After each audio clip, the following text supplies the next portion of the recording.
my work as a writer into two categories. Of course, obviously, comedy, for which I was known in the entertainment industry and in the book world up until the time I wrote The Exorcist. And as a matter of fact, consider myself a comedy writer. Can you refresh us a little bit on that? Well, A Shot in the Dark, The Man from the Diners Club, John Goldfarb, Please Come Home, What You Do in the War, Daddy, Promise or Anything. I mean, goes darlingly, goes on and on a little bit. Curiously enough, I wrote the novel, The Exorcist, because at that time, in the early, well, very late 60s, comedy had dried up in the movie business, and no one would hire me to write a non-comedic film. They said, Blatty, drama, stop. And so I set about to write The Exorcist then, because I'd always wanted to write it, but also I had nothing else to do, you see. I was not only known as a comedy writer, but a writer of wild comedies, off-the-wall farce. But after The Exorcist, which I had expected would be the last work of that type that I would ever write, one and only perhaps, well, I recall distinctly a producer for whom I'd done a comedy once, great bank robber, pitched an idea at Paramount, wild comedy. They liked it. And they asked, who do you think should write? He said, well, this is perfect for Bill Blatty. And they said, Bill Blatty?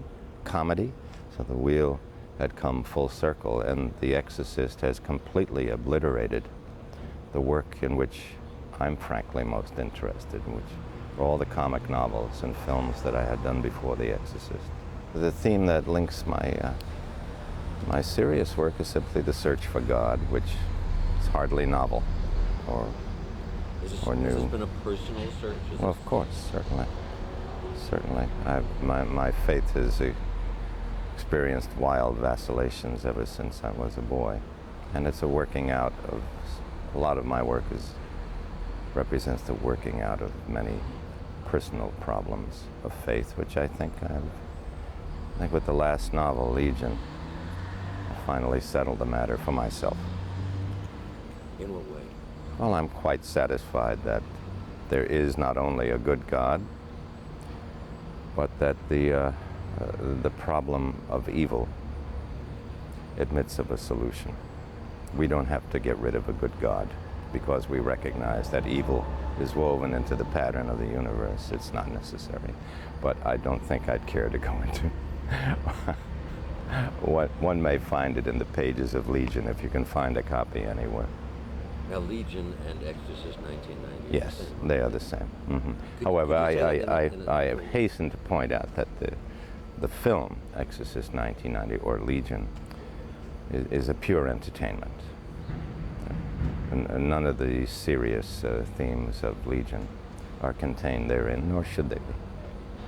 Exorcist 1990 is what I find terrifying, which are creaks and shadows and what your own mind and imagination bring to the subject rather than spinning heads and all the rest, which I know have their place, but not in this film.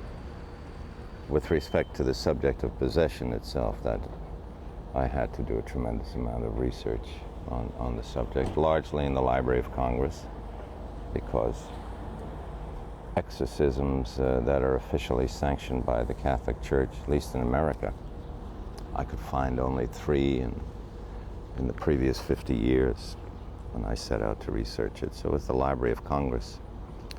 And there was only one case in which the participants were living. I really don't want to talk about that. That's the victim in that case is very, very sensitive to The Exorcist and any publicity connecting The Exorcist with that person. Especially in the writing of comedy, I acutely felt that many times my work was not properly interpreted. Now, comedy is such an ephemeral thing. It isn't just a line that may be funny, it's the tone of voice, it's the raising of an eyebrow. Any number of things contribute to the moment. And it's very difficult for any two people to have the same vision of what is humorous and what will get a laugh. And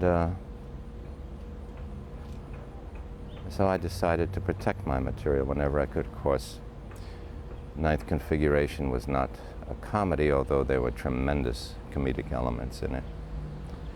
And Exorcist 1990 could, if it were crudely done, result in an embarrassment, I would think. Well, very, very often I have come to the set and looked at the pages and said, what was the writer thinking of?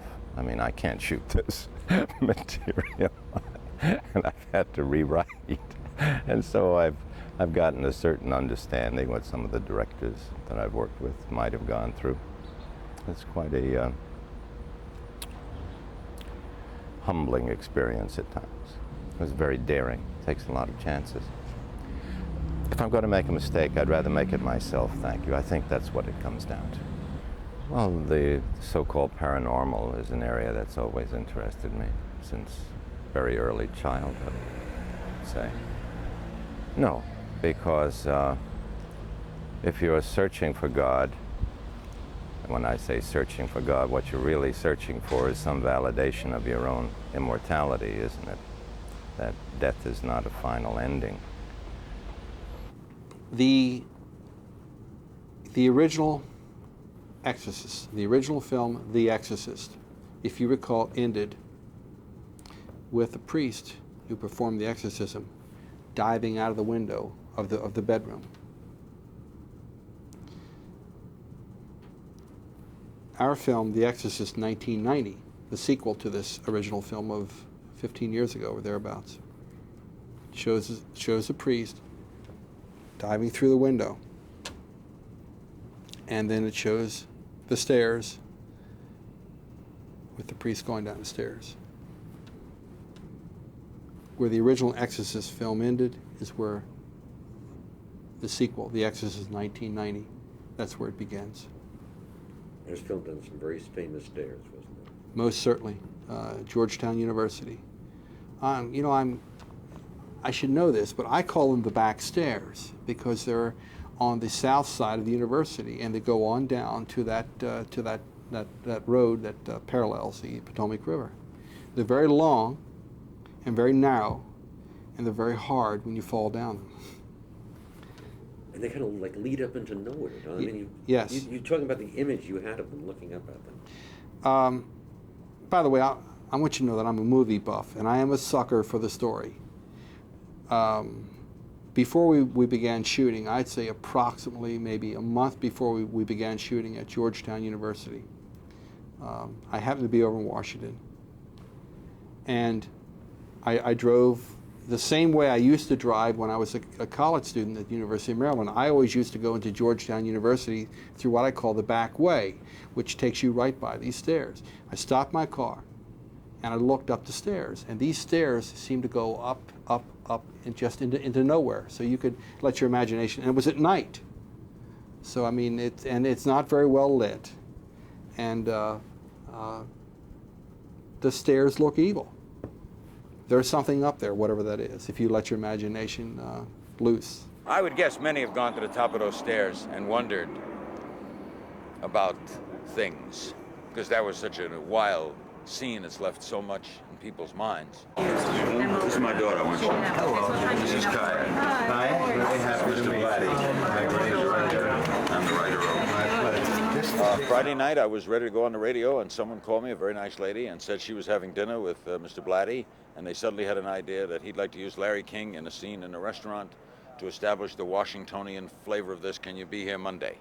And I said, well, I got a book signing over at the Booksellers Convention. I'm going to New York tomorrow. Well, what time? We'll make it at your convenience. No filmmaker ever makes it at my convenience. So I said 3 o'clock. So I got here at 2:30, and it's 4 o'clock. So it was at the convenience of no one.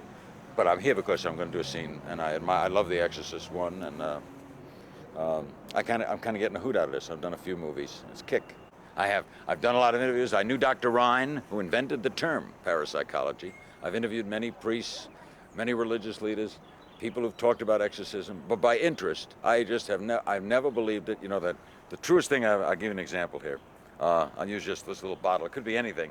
But all these parapsychologists and Dr. Rhine, who, by the way, told me that there are a lot of frauds in the field. Jackie Gleason did a wonderful thing with me once. He just took a little thimble thing like this. He looked like this. And he said, all right, I'll give $100,000 cash to anyone who, not touching this, can move it. Now, if you can move this thing, I'll give you $100,000. He's never met a soul who could do it. So we have all these mind-altering, mind-acting, but no one can move a bottle. And as long as you can't do that, I tend to think that the whole field is a fraud. It's a crock, but it's wonderful crock. I mean, it's fun crock. And no, I love the movie. You know, a woman turned around and evil spirits taken over. I've never seen a spirit. I've never had strange people, voices talk to me. I've never seen anyone come back from the dead. I was in the hospital for major surgery. Nobody came and talked to me. I didn't see myself. They gave me the anesthesia. I went to sleep. If I never woke up, I wouldn't be here. I woke up. That's a Brooklyn Boys Jewish practical look at the world of demonology. I'm C. Everett Koop, the Surgeon General of the United States. I've made 5 documentary films. I've had a lot to do with little bits and pieces of others. And of course, in this job, I've been on television an awful lot, which from where I stand looks like the movies. I was on my way back from Boston, and my book agent called me and asked me if I would be willing to do this because they're looking for someone who was recognizable, and they wanted to authenticate a shot in a movie to make it look like Washington with real people. Well, in this film, I played myself. I just sat there and talked to a priest, and we had a nice chat. The coffee was cold and the service was poor, but we had a very, very good chat. We've had, in my tenure, 3 complaints from different parts of the country about satanic activity that they thought might be endangering the health of children and so on. We've investigated those, never have been able to come up with anything that was provable. And although I don't like the term where there's smoke, there's fire, there was an awful lot of smoke about